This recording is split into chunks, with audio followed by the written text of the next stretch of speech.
Halo teman-teman, apakah kalian tahu apa itu bahan pangan? Bahan pangan merupakan semua jenis bahan yang dapat digunakan sebagai bahan makanan yang bersifat aman, memiliki palatabilitas, dan menyehatkan bagi manusia. Bahan pangan dapat mengalami kerusakan yang disebabkan oleh beberapa faktor. Nah, sebelum kita ke materi, alangkah baiknya kita perkenalan yuk. Kami dari kelompok 5 yang beranggotakan Naila Radia, Yasmin Dwi F, Laurenzi Natasha, Siti Herni Ramadina, dan Siti Fatima Putri F. Kami akan membahas kerusakan bahan pangan yang disebabkan oleh salah satu faktor, yaitu serangga, parasit, dan tikus. Adapun definisi dari kerusakan bahan pangan. Kerusakan bahan pangan adalah suatu bentuk penyimpangan yang melewati batas dan dapat diterima secara normal oleh panca indera atau parameter lain yang biasa digunakan. Adapun faktor penyebab kerusakan bahan pangan yang disebabkan oleh serangga. Serangga adalah kelompok hewan yang termasuk dalam kelas insekta. Mereka memiliki tubuh yang terbagi menjadi 3 bagian utama, yaitu kepala, toraks, dan abdomen.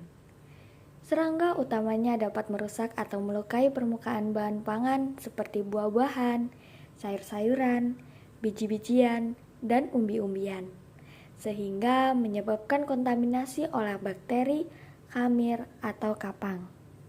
Tanda-tanda kerusakan yang diakibatkan oleh serangga yaitu seperti gambar di samping, yaitu contohnya pada sayuran, yang sayuran tersebut menjadi berlubang akibat serangga. Yang berikutnya yaitu contoh kasus kerusakan pangan akibat serangga. Apa saja sih contoh kerusakan bahan pangan akibat serangga? Jadi di sini kami akan memberikan 2 contoh.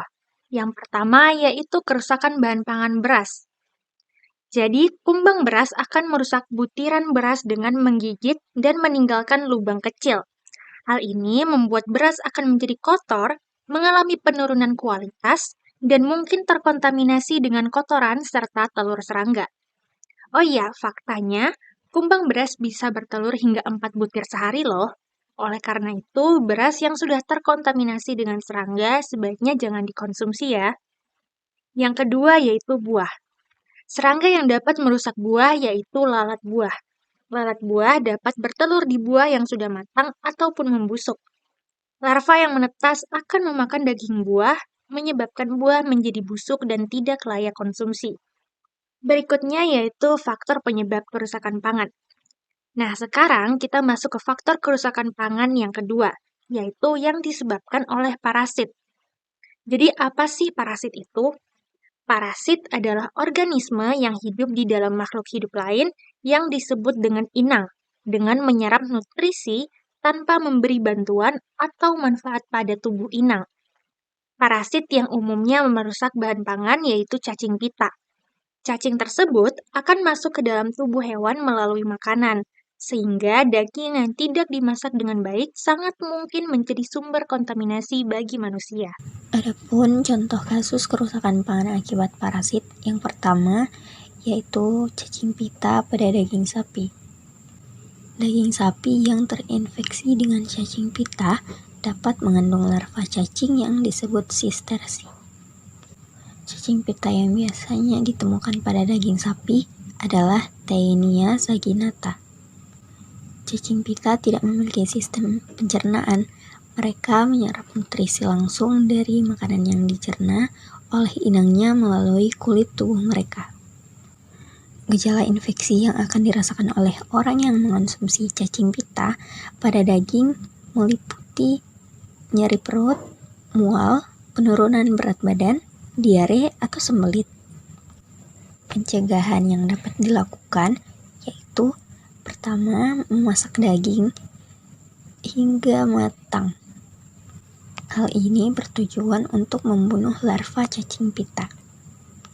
Kemudian ada langkah pencegahan yang kedua yaitu mencuci tangan setelah berinteraksi dengan hewan dan menjaga kebersihan lingkungan juga penting untuk mencegah infeksi. Yang kedua adalah larva lalat buah. Larva lalat buah awalnya memakan daging buah yang sudah mulai membusuk hingga menambah kerusakannya semakin parah. Dampak yang ditimbulkan dari larva lalat buah ini yaitu kerusakan pertanian. Larva lalat buah dapat menyebabkan kerusakan besar pada tanaman buah, mengurangi hasil panen, dan mengakibatkan kerugian ekonomi bagi petani. Dampak lainnya yaitu mengurangi kualitas dan nilai jual produk. Pencegahan yang dapat dilakukan yaitu menggunakan perangkap dan insektisida yang sesuai. Buah yang terinfeksi biasanya menunjukkan tanda-tanda kerusakan seperti lubang kecil dan pembusukan. Penyebab lain kerusakan bahan pangan adalah tikus. Tikus merupakan mamalia kecil yang termasuk dalam keluarga Muridae. Mereka dikenal karena kemampuan beradaptasi yang tinggi dan dapat ditemukan di berbagai habitat di seluruh dunia. Jenis-jenis tikus yaitu ada tikus rumah, umum ditemukan di lingkungan domestik dan sering menjadi hama. Jenis yang kedua yaitu tikus hitam, sering ditemukan di saluran pembuangan dan area perkotaan. Dan jenis lainnya yaitu tikus badang, dikenal sebagai tikus rumah yang lebih kecil dan sering ditemukan di rumah dan di ladang. Ciri-ciri fisik umum pada tikus yaitu pada ukurannya bervariasi, tetapi umumnya memiliki panjang tubuh antara 18 hingga 25 cm termasuk ekor. Warnanya pun dapat bervariasi mulai dari coklat, abu-abu hingga hitam. Tikus adalah hewan omnivora dan memakan berbagai jenis makanan termasuk biji-bijian, buah-buahan, dan sayuran. Dampak dan masalah yang ditimbulkan oleh tikus yaitu yang pertama, tikus sering dianggap sebagai hama karena dapat merusak tanaman dan menyebarkan penyakit. Penyakit-penyakit yang dibawa oleh tikus seperti leptospirosis, salmonellosis, dan hantavirus. Pencegahan yang dapat dilakukan yaitu dengan menjaga kebersihan, menutup celah-celah kecil di rumah, dan menyimpan makanan dengan aman, serta menggunakan perangkap atau racun tikus. Contoh kasus kerusakan pangan akibat tikus. Yang pertama, beras terinvestasi tikus. Tikus seringkali menggigit kantong beras dan merusak kemasan. Mereka memakan beras, meninggalkan kotoran, air liur, dan urin yang dapat mencemari beras dan menyebabkan kontaminasi. Beras yang terinvestasi mungkin menjadi tidak layak konsumsi dan bisa menularkan patogen berbahaya. Yang kedua, kacang terinvestasi tikus. Tikus seringkali menggigit dan memakan kacang, menyebabkan kerusakan pada produk. Selain itu, mereka dapat meninggalkan kotoran dan urin yang dapat mencemari kacang dan menurunkan kualitasnya. Kacang yang terinvestasi bisa memiliki rasa yang tidak sedap dan berpotensi menularkan penyakit. Nah, tadi kita sudah melihat beberapa contoh dari kerusakan bahan pangan. Nah, bagaimana sih cara mencegahnya? Ada beberapa cara untuk mencegah kerusakan bahan pangan ini, misalnya seperti tempat penyimpanannya. Wadah dari penyimpanan bahan pangan juga perlu kita perhatikan. Namun, apabila kita melihat ada beberapa yang rusak, kita harus memisahkan bahan pangan yang sudah rusak dari bahan pangan yang masih baik agar tidak terjadinya penyebaran kerusakan.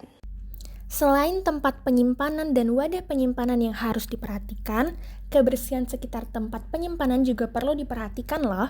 Dan perlunya pengecekan secara berkala pada bahan pangan untuk melihat tanda-tanda terjadinya investasi pada bahan pangan.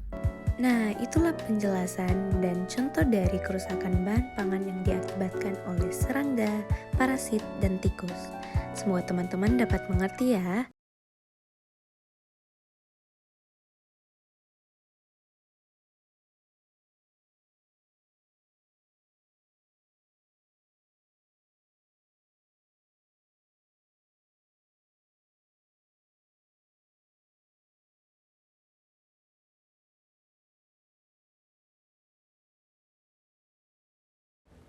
Nah, selain itu, Untuk mencegahnya juga, kita harus memperhatikan kebersihan lingkungan dari tempat penyimpanan bahan pangan ini. Juga kita harus cek secara berkala untuk mendeteksi tanda-tanda terjadinya investasi.